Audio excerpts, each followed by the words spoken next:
పోయే ప్రయత్నం పతాక శీర్షికన వార్తలు వస్తున్నా ఈ రాష్ట్ర ప్రభుత్వానికి చీమ గుట్టినట్టు కూడా లేదు. ఇవాళ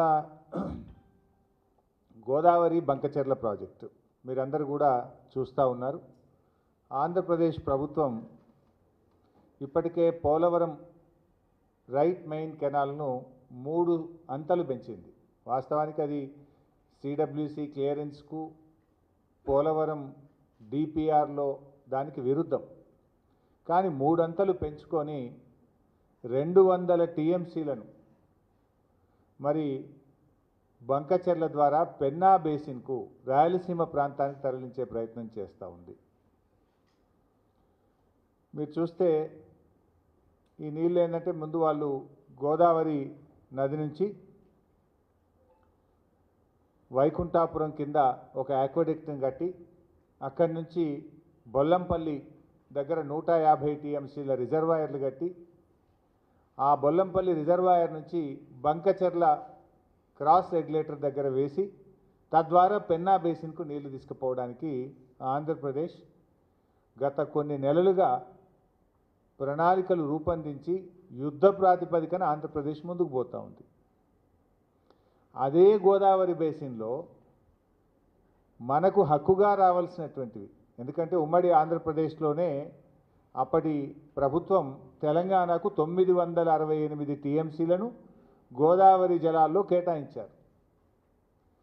మరి అదే గోదావరి బేసిన్లో మన 4 ప్రాజెక్టులకు వాటర్ అలొకేషన్ పెండింగ్ ఉంది. గవర్నమెంట్ ఆఫ్ ఇండియాలో ప్రాజెక్ట్స్ పెండింగ్ ఉన్నాయి.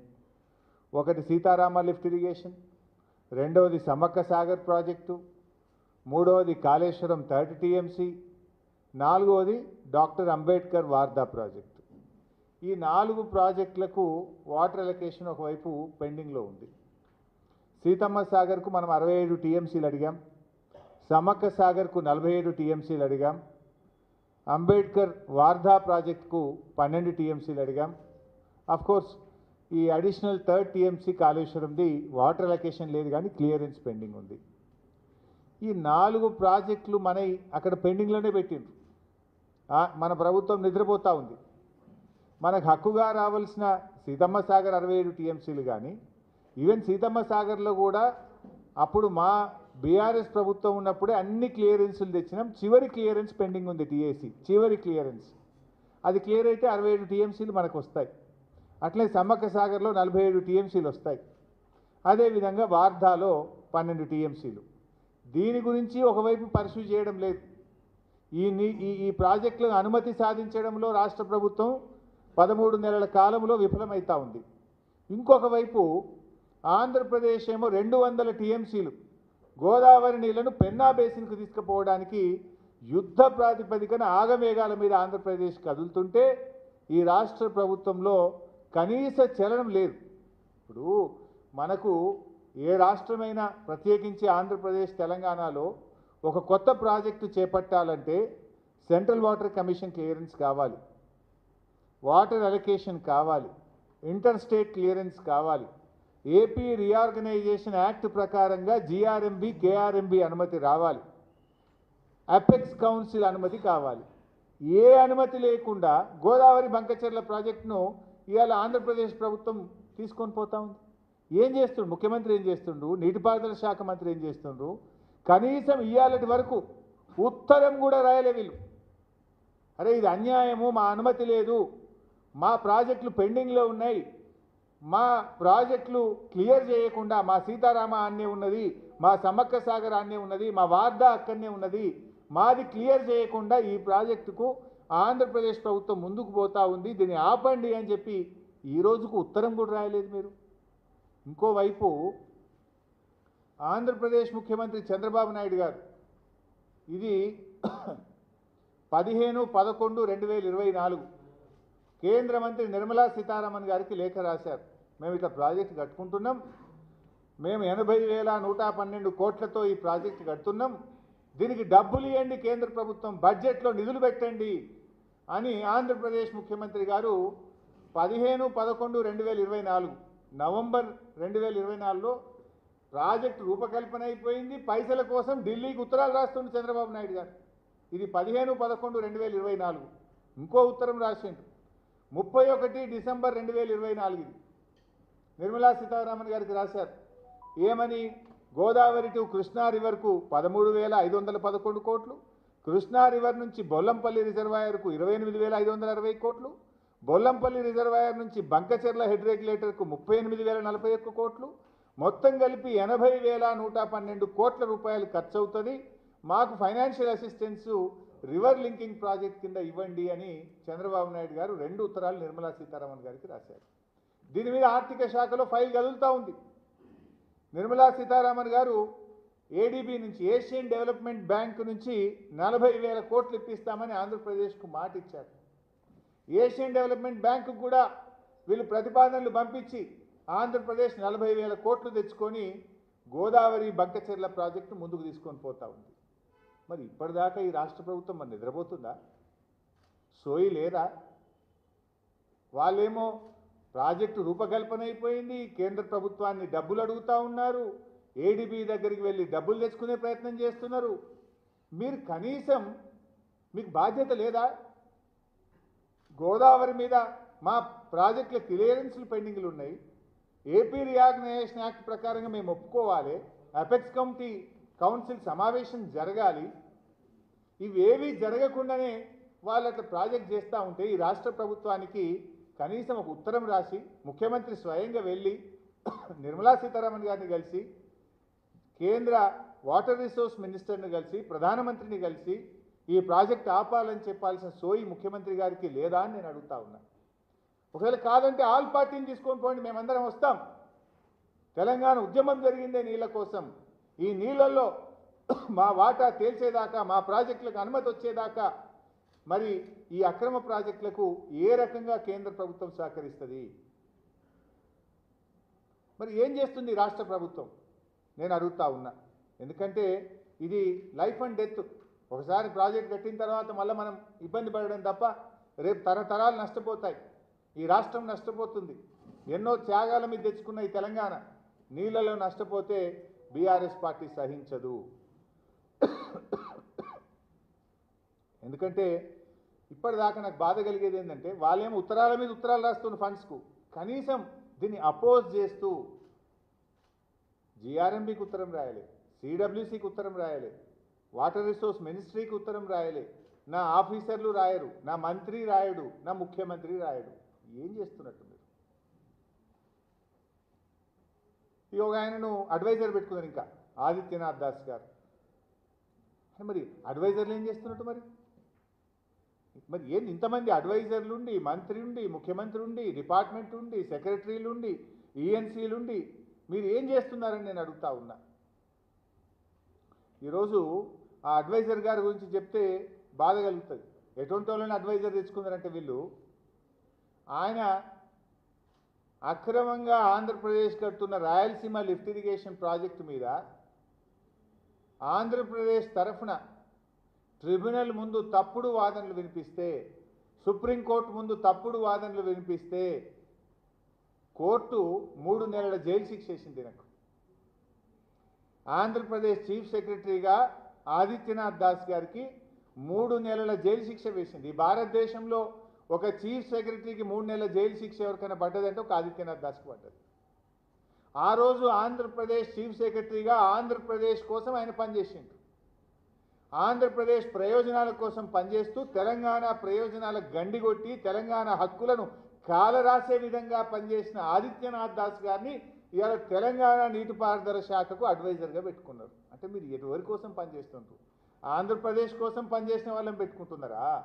తెలంగాణ ప్రయోజనాలకు భంగం కలిగించి గండి కొట్టిన మనిషే దొరికిండా? ఇంక మీకు దేశంలో ఈ నీటిపారుదల శాఖకు అడ్వైజర్గా పెట్టుకోవడానికి మనిషే లేడా అంటే మాకు డౌట్ వస్తూ ఉంది. ఇవాళ తెలంగాణ ఎందుకు అపోజ్ చేస్తలేదు? ఆంధ్రప్రదేశ్ గోదావరి బంకచెర్ల ప్రాజెక్టును ఇంత యుద్ధ ప్రాతిపదికన ముందుకు తీసుకుపోతుంటే తెలంగాణ మౌనం వెనుక ఉన్న అర్థమేంది? ఈ ఆదిత్యనాథ్ దాస్ గారు ఉన్నారా? ముఖ్యమంత్రి గారు ఏమైనా గురుదక్షిణ చెల్లించుకుంటున్నారా? ఏం జరుగుతుంది? రాష్ట్ర ప్రయోజనాలు మీకు పట్టవా అని నేను అడుగుతా ఉన్నా. ఈ రోజు వరకు ఎందుకు దీన్ని మీరు వ్యతిరేకిస్తూ లేఖ రాయలేదు? ఎందుకు మన రాష్ట్ర ప్రభుత్వం నిరసన తెలపలేదు? ఎందుకు మా పెండింగ్ ప్రాజెక్టులు క్లియర్ చేయకుండా ఈ ప్రాజెక్టును ఎట్లా అలో చేస్తారని చెప్పి మీరు ఎందుకు మాట్లాడలేదు?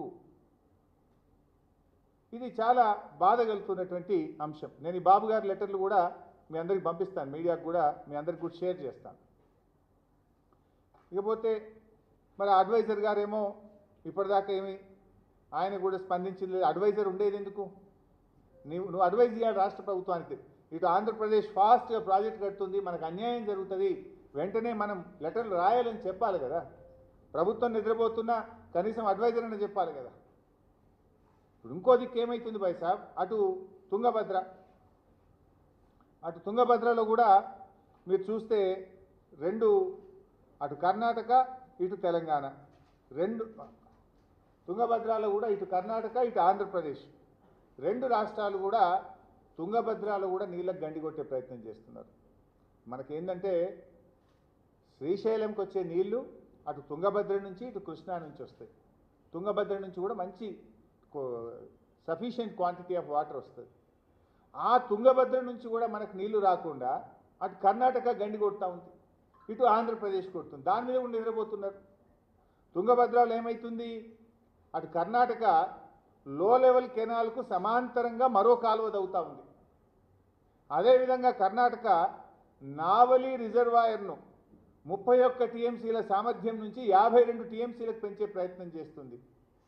కర్ణాటక రిజర్వాయర్ సామర్థ్యం పెంచినా ప్యారలల్ కెనాల్ దవ్వినా మీరు స్పందించరైతుంది. ఇటు ఆంధ్రప్రదేశ్ కూడా తుంగభద్ర డ్యాంకు కుడివైపు నుంచి హెచ్ఎల్సీ ద్వారా కూడా నీళ్లు తీసుకుపోయే ప్రయత్నం. అంటే ఆంధ్రప్రదేశ్ ఒకవైపు తుంగభద్ర నుంచి నీళ్లు మళ్లించే ప్రయత్నం చేస్తుంది. మరి మనకు ఇటు ఆర్డీఎస్ దెబ్బతింటుంది, దాని మీదనే మనకు ఆర్డీఎస్ కూడా ఉన్నది. అటు ఆర్డీఎస్కు నష్టమవుతుంది, ఇటు శ్రీశైలం ఎండిపోయే ప్రమాదం ఉంటుంది. శ్రీశైలంకు నీళ్లు రాకపోతే మన మహబూబ్ నగరు, మన నల్లగొండ త్రాగునీటి అవకాశాలు దెబ్బతింటాయి. మహబూబ్ నగర్లోని మన పాలమూరు ఎత్తిపోతల పథకం, మన కల్వకుర్తి ఎత్తిపోతల పథకం, మన దిండి ఎత్తిపోతల పథకం, మన సాగర్ ఆయకట్టు, ఇవన్నీ దెబ్బతినే ప్రమాదం ఉంటుంది కదా. మరి తుంగభద్ర నీళ్లను అటు కర్ణాటక ఇటు ఆంధ్రప్రదేశ్లు అక్రమంగా మళ్లించుకునే ప్రయత్నం చేస్తుంటే ఎందుకు ఈ రాష్ట్ర ప్రభుత్వం మౌన ముద్ర వేసుకున్నది? ఎందుకు ఈ రాష్ట్రం మౌనంగా ఉన్నది? ఇది మీ బాధ్యత కాదా అని చెప్పి ఈరోజు మేము అడుగుతా ఉన్నాం. ఆ రోజు మీరు చూస్తే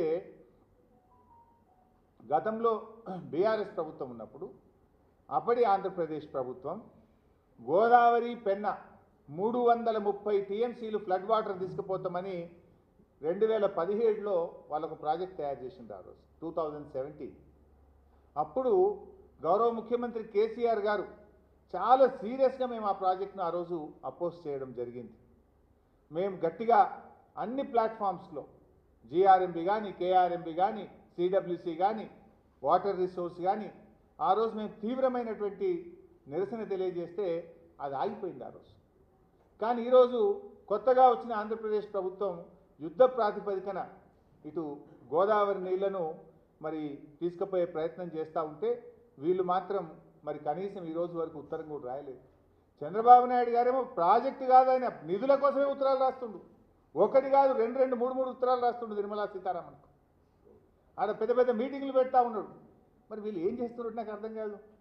అసలు ప్రిలిమినరీ ఒక వార్తా పత్రికలో వచ్చిందన్నా, ప్రభుత్వం దృష్టికి వచ్చినా వెంటనే ప్రభుత్వాలు స్పందించి లెటర్లు రాస్తుంటాయి. గతంలో ఇది కేసీఆర్ గారు రాసిన ఉత్తరం మీకు ఇది కూడా పంపిస్తారు.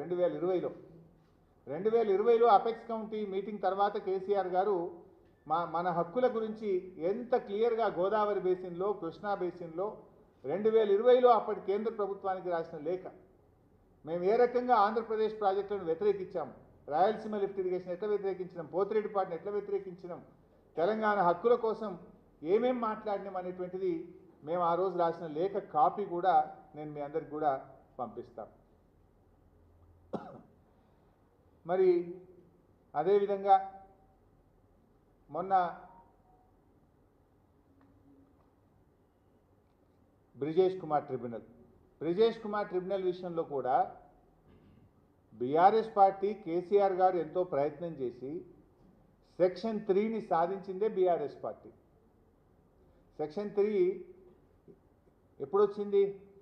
రాష్ట్రంలో తెలంగాణ ప్రభుత్వం ఏర్పడ్డ మొదటి నెలలోనే కేసీఆర్ గారు అప్పటి నీటిపారుదల శాఖ మంత్రి ఉమాభారతి గారి దగ్గరికి వెళ్ళి కలిసి సెక్షన్ 3 కింద ఆంధ్రప్రదేశ్ తెలంగాణ మధ్య కృష్ణా నదీ జలాలను పునః పంపిణీ చేయాలని లేఖ పెట్టారు. ఉమాభారతి గారి దగ్గర లెటర్ పెట్టారు. అప్పటి నుంచి జరిగిన పోరాటం, గడ్కరీ గారు వచ్చినా, షెకావత్ గారు వచ్చినా, మధ్యలో సుప్రీంకోర్టుకు వెళ్ళి చివరి దాకా ఫైట్ చేసి సెక్షన్ 3ని మేము సాధించినాం. ఇవాళ ఆంధ్రప్రదేశ్ పోయి మళ్ళా ఆ సెక్షన్ 3 మీద సుప్రీంకోర్టులో కేసేసి మీరు కేవిట్ అయ్యారా? కనీసం ఏం చేస్తున్నారు? కేవిట్ అయ్యారా? మనం చేసిన పోరాటం మీద ట్రిబ్యునల్ ఏం చెప్పింది మొన్న? సెక్షన్ 3ని ముందు వింటాము అన్నారు. యాక్చువల్గా ఇన్ఫ్యాక్ట్ ఇక్కడ కూడా రాష్ట్ర ప్రభుత్వం సరిగ్గా అధికారులు చెప్తున్నట్టు తెలుస్తుంది, నాకు అనిపిస్తలేదు. ఇంజనీర్లు కానీ అధికారులు కానీ రాష్ట్ర ప్రభుత్వాన్ని సరిగ్గా గైడ్ చేస్తలేరు. సెక్షన్ 3 అనేది సెక్షన్ 89 కింద సెక్షన్ 3 యాడ్ అయింది, అంటే సబ్స్యూమ్డ్. ఒకసారి సబ్స్యూమ్ అయిపోయిన తర్వాత ఇక అసలు సెక్షన్ 89 ఉండదు. నా ఓన్లీ కృష్ణా జలాలను బల్క్గా ఆంధ్రప్రదేశ్ తెలంగాణ మధ్య పంచుడే సెక్షన్ 3. అది వచ్చిన తర్వాత ఇక సెక్షన్ 89 ఉండదు. కానీ రాష్ట్ర ప్రభుత్వం ఏం చెప్పిందంటే, నేను ఎక్కడ చూసినా ముందు మా ఓన్లీ సెక్షన్ 3ఏ వినాలే, కాదంటే రెండింటిని క్లబ్ చేసి వింటే సెక్షన్ 3 మొదలు నుండి తర్వాత సెక్షన్ 89 వినుండ్రి. అసలు సెక్షన్ 89 ఉండదు. ఇక when you got the section 3 it is subsumed, section 89 is subsumed. So ఒకవైపు మళ్ళీ ఏమైంది, ఇప్పుడు దాని మీద ఆంధ్రప్రదేశ్ సుప్రీంకోర్టులో కేసు వేసింది. మీరు కేవిట్ వేసుకోరా? వెంటనే మీరు కేవిట్ వేయాల్సి ఉండే కదా, వెంటనే ఒక మంచి అడ్వకేట్లను పెట్టి మనం వాదించాల్సి ఉండే కదా. ఇది యాక్చువల్లీ 10 ఏళ్ళు మేము కష్టపడి సెక్షన్ 3ని సాధించినాం. మేము దాన్ని జాగ్రత్తగా వాదనలు వినిపించి సెక్షన్ 3ని మనం విజయవంతంగా మళ్ళీ మనం ద్వారా 2 రాష్ట్రాల మధ్య నదీ పరివాహక ప్రాంతానికి అనుగుణంగా నీళ్లను మనం సాధించుకోవాల్సినటువంటి అవసరం ఉంది. దాని మీద దృష్టి పెట్టేటువంటి ప్రయత్నం చేయాలని చెప్పి కూడా మేము ప్రభుత్వాన్ని కోరుతా ఉన్నాం. సో ఈ రకంగా మరి ఇటు గోదావరి జలాలను పెన్నా బేసిన్కు ఆంధ్రప్రదేశ్ తరలించే విషయంలోనైనా, తుంగభద్ర నదీ జలాలను అటు కర్ణాటక ఇటు ఆంధ్రప్రదేశ్లు అక్రమంగా తరలించేటువంటి ప్రయత్నాలను రాష్ట్ర ప్రభుత్వం వెంటనే అడ్డుకోవాలని, కేంద్రానికి అన్ని ఫోరంలకు లేఖలు రాయాలని, అవసరమైతే ఉన్నత న్యాయస్థానానికి వెళ్ళి రాష్ట్ర ప్రయోజనాలు కాపాడాలని, ఈ మొద్దు నిద్రపోతున్న ప్రభుత్వాన్ని తట్టి లేపడం కోసమే మేము ఈరోజు ఈ ప్రెస్ మీట్ పెడుతున్నాం. రాష్ట్ర హక్కులు మాకు ముఖ్యం, రాష్ట్ర ప్రయోజనాలు ముఖ్యం. చిల్లర రాజకీయాలు మానుకోండి. మేము ఇస్తున్నది ఒక రాష్ట్రానికి సంబంధించి భవిష్యత్ తరాలకు సంబంధించి సూచనలు ఇస్తూ ఉన్నాం. మీరేమో కనీసం పట్టించుకుంటలేరు. ఒకరు దావోసు, ఇంకొకరు కర్ణాటకలు, ఇంకొకరు ఢిల్లీ యాత్రల్లో బిజీ ఉన్నారు. మీరు సరే, మీ యాత్రలు మీ ఇష్టం, కానీ రాష్ట్ర ప్రయోజనాలు మాకు ముఖ్యం. చిల్లర రాజకీయాలు మానేసి రాష్ట్ర ప్రయోజనాలు కాపాడే ప్రయత్నం చేయండి. లేదు మీకు నిజాయితీ ఉంటే ఆల్ పార్టీ మీటింగ్ పిలవండి, వచ్చి మీకు ఇంకా విలువైన సూచనలు సలహాలు కూడా ఇస్తాం. మీకు ఏదైనా అర్థం కాకపోతే అడగండి, చెప్పడానికి కూడా మేము సిద్ధంగా ఉన్నాం. కానీ మళ్ళీ ఏదో మాట్లాడి ఎవరినో పెట్టించి ఈ చిల్లర తిట్టుడు బూతులు, నాకు తిట్టలేక కాదు, బూతులు మాట్లాడలేక కాదు. సమయం సందర్భం ఉన్నప్పుడు రాజకీయాలు పక్కన పెట్టి రాష్ట్ర ప్రయోజనాలు కాపాడుకోవాలి. ఇతర రాష్ట్రాలు చూసి నేర్చుకోవాలి. రాజకీయాల కంటే రాష్ట్ర ప్రయోజనాలు ముఖ్యం. మన రాష్ట్రానికి హక్కుగా రావాల్సిన నీటి వాటాలు మనకు ముఖ్యం. ఆ నీళ్లు సాధించుకోవడం కోసం, అక్రమ ప్రాజెక్టులను అడ్డుకోవడం కోసం ప్రభుత్వం వెంటనే కళ్ళు తెరిచి యుద్ధ ప్రాతిపదికన చర్యలు తీసుకోవాలని మేము కోరుతున్నాం. Thank you.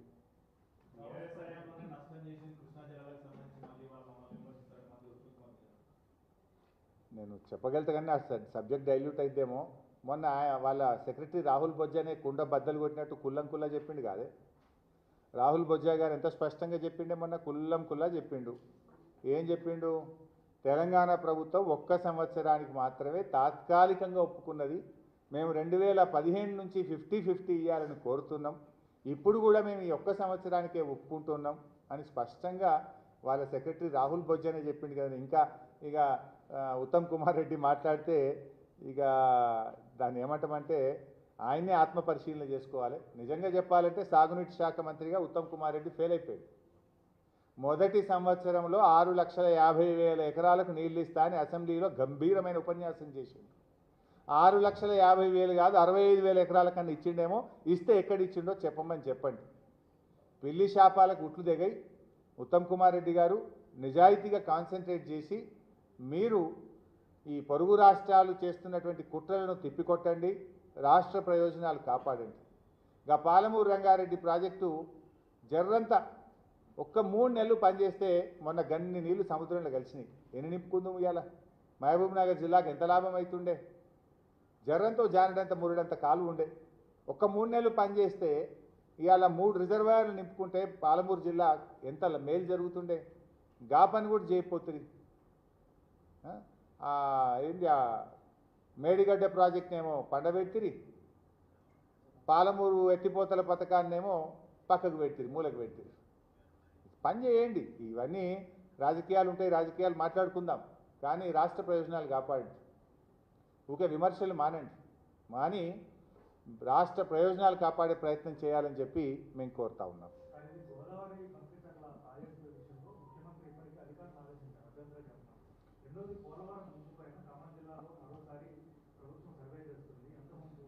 బైసాబ్ అక్కడనేమో నవంబర్ నెలలో ఆర్థిక మంత్రికి ఉత్తరం రాసిండు డబ్బులు ఇవ్వమని. నీ ఉత్తరం పోయిందా ఇప్పటిదాకా? కాపీ చూపి నాకు. తెలంగాణ రాష్ట్ర ప్రభుత్వం ఈ రోజుకు ఢిల్లీకి ఉత్తరం రాస్తే కాపీ బయట ఎందుకు పెట్టలేదు చూపించండి. రాసిండ్రా మీరు? పోయిన సంవత్సరం నవంబర్లో బంకచెర్ల ప్రాజెక్టుకు నిధులు ఇవ్వమని నిర్మలా సీతారామన్కు ఆంధ్రప్రదేశ్ ముఖ్యమంత్రి ఉత్తరం రాస్తుండు. ప్రాజెక్టు రూపకల్పన అయిపోయి నిధులకు కూడా వాళ్ళు 2 ఉత్తరాలు రాస్తే నువ్వు కనీసం అపోజ్ చేయడానికి ఒక ఉత్తరం రాయడానికి నీకు టైం దొరకలేదా నీకు? You are so busy with that. అంత బిజీ ఉన్నారా మీరు? ఏది ఉత్తరం? ఉత్తరం మీకు మీడియాకి రిలీజ్ చేయాలి కదా, చేసిండ్రా? ఎందుకు రాస్తలేరు మరి? అది ఎప్పుడు దొంగలు పడ్డాక 6 నెలల కుక్కలు పొరిగినట్ట? ఒదుకు కేంద్ర ప్రభుత్వం నిధులు ఇచ్చే పని చేస్తూ ఉంటే, ఏడీబీతో టైఅప్ చేస్తూ ఉంటే మీరు ఏం చేస్తున్నట్టు? Thank you. దావోస్ ఇంకా చాలా ఉన్నాయి, కానీ ఇప్పుడు ఇవాళ నా ఇష్యూ డైల్యూట్ అవుతుందని మాట్లాడతలేను. ఇక నేను ఏం చెప్పాలన్నా చెప్తే శాంతాడంతున్నది. దరఖాస్తుల గురించి చెప్పమంటే అది కూడా చెప్తా, కానీ మరి మళ్ళీ డైవర్ట్ అవుతుంది. ఇది అసలు సబ్జెక్ట్ పోద్దన్న భయం అవుతుంది. అందులో ఒక మాట చెప్తానే, దావోస్లో పోయి మెగా కృష్ణారెడ్డి రేవంత్ రెడ్డి అగ్రిమెంట్ చేసుకోవాలి. అవే ఇద్దరు జూబ్లీహిల్స్లో రోడ్డు ఇతలు ఒక ఆయన ఉంటాడు, రోడ్డు అవతల ఒక ఆయన ఉంటాడు. ఈయనింటికి ఆయన పోవచ్చు, ఆయనింటికి నిన్న పోయి ఈయన్ని అగ్రిమెంట్ చేసుకోవచ్చు. ఇద్దరు దావోస్కి పోయి ఆ పెట్రోల్ దండు కాదే ఆడపోయి దావోస్లో అగ్రిమెంట్లు చేసుకుంటారు. ఇద్దరు ఉండేది ఎక్కడ? ఇద్దరు జూబ్లీహిల్స్లో రోడ్డు అవతల ఒక ఆయన, రోడ్డు ఇతలు ఒక ఆయన. ఇక చాలా కథ ఉన్నది, కానీ దాని సంగతి తర్వాత చెప్తాను.